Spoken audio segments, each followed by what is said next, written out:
Hello, this is Ron with Classic Bug Parts. It's installing the brake pedal shaft into the pedal support. Now, what we've done, if you'll notice what I'm doing here, is we've taken the brake pedal support and we've removed the shaft already. We've taken it this one out, and we used a 12-ton hydraulic press, and we pressed it out this way, and we used a 15mm deep socket to go down inside and press it on out. And you'll notice that this one's been galled too at the same time, and the bushings, if you put it back together, it's going to malfunction over time.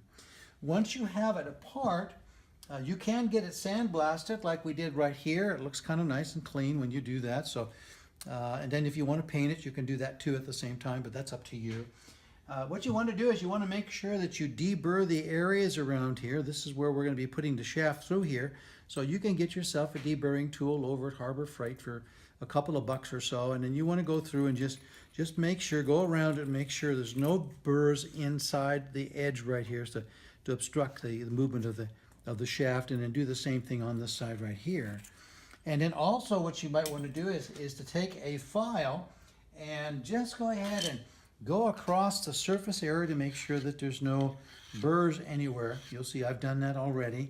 And same here, doing the same thing. There's no burrs to inhibit to any movement of the brake shaft once we put this all together. Now, you want to use a convection oven, as you'll notice right here. And I've set it at 450 degrees and 15 to 20 minutes, preferably 20 minutes, and let it set in there until you get to that point where it's there. Now, once you get it there, is that you want to be able to use these gloves right here. You want to get a pair of welder's gloves, or hopefully somebody in your group has a pair of welder's gloves, because we're dealing with 450 degrees, and that's going to be very hot. And then you're going to be able to take the unit out. Once you do, we've talked about how this already comes as a kit. It's already preset. You're going to have your depth gauge. It has a spacer on top of that one, so you're going to have two. We're doing 67 to 79. You've got your circle clip on here, snap ring clip on here, and then once we get it hot enough, this should slide perfectly all the way in, and then naturally it's going to get warm in your gloves. You want to set it down into an area where it can cool off by itself, okay? And then you don't want to touch it until it's cool. Once it's completely done, then cooled, then what you want to do is take a snap ring pliers, take the snap ring off, pull the depth gauge out, and then now you can go and reassemble the pedal support with your brake arm and your clutch shaft and everything else that you want to put in there. Or if you want to paint this, you can also go ahead and take this and get it painted, or you can get this powder coated, just making sure you mask off these areas so that the powder coat doesn't go inside where the bushings are going to be at. Okay, and we talked about also, you can also drill a hole in here to lubricate the brake arm. You can also flatten out this portion right here and then drill it down and get yourself a Zerk fitting, 5mm Zerk fitting on there, either angled, straight, or 90 degrees, 45 degrees, or just do straight up. Okay, either one. Then you can lubricate it from there.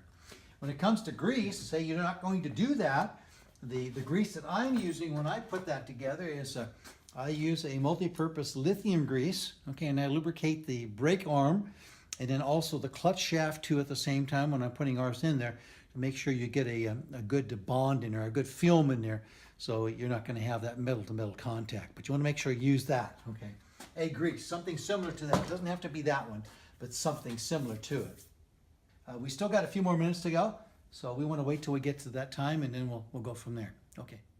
Yeah, I wanted to show you the tools that you're going to need to go ahead and fulfill this application of changing the bushings and the brakes pedal support.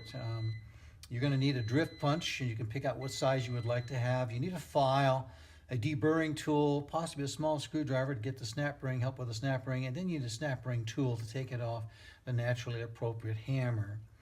And then we'll show you how to take it out of the arm. But now we're ready over here, as we talked about yesterday, we're ready to go ahead and put the sleeve into the housing, the pedal support housing, and we're going to show you how that is done. Okay, remember we told you that you want to go 450 degrees, 20 minutes using your welder's gloves. If you don't have a pair, maybe your friends do or someone has that. It's very, very hot, so you want to be very, very careful about what you're doing here so that you don't get burned. So you want to do it rather quickly. you have the kit that's already been pre-assembled. You'll see we have it here right now where it's got the appropriate depth gauge here, and then also your snap ring. Bushings have been put into the shaft already. So now what you're going to do is you're just going to take this and slide it all the way in, press it in where it stops, now set it down and let it cool by itself. Now once it cools down, it's going to shrink up against that shaft. It's not going to move. And then what you'll do is you'll take your snap ring pliers, and then you'll take the snap ring off and then pull the depth gauge off, and then now you'll be able to go ahead and prepare yourself to go ahead and reassemble your brake pedal support. Okay. Now I want to show you over here. We go back while that's cooling down. We're going to go over here now and show you what we're going to do. We're going to take that drift punch we talked about, and now we're going to go ahead and remove the bushings on this one here. Now you want to get one that's got a sharp edge and angle it from one side to the other, and then just pound it from one side and then maneuver it down, and then pretty soon you'll get to the point where it's going to come and fall completely out of there. Okay, so you'll see it's just done that right now, taking the one out of that side. Then take it and turn it over on the other side, and make sure you tighten your vise down real tight, and do exactly the same thing on the other side. Just hit it a couple times, and then keep hitting it until you get it out of the pedal support. Pedal arm, I should say. Okay.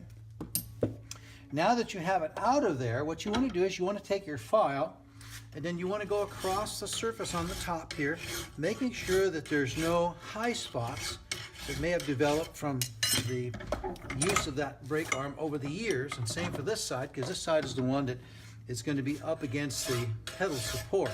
Okay? Making sure that it's a nice smooth surface all the way around. You want to then take your deburring tool. We talked about you can pick that up at Harbor Freight, and then just go around and make sure that there's no rough edges here. Make sure that there's no rough edges there. Okay, and then you want to feel inside, and if it doesn't feel right, okay, take a rag and wipe the inside out to get all the grease out of here.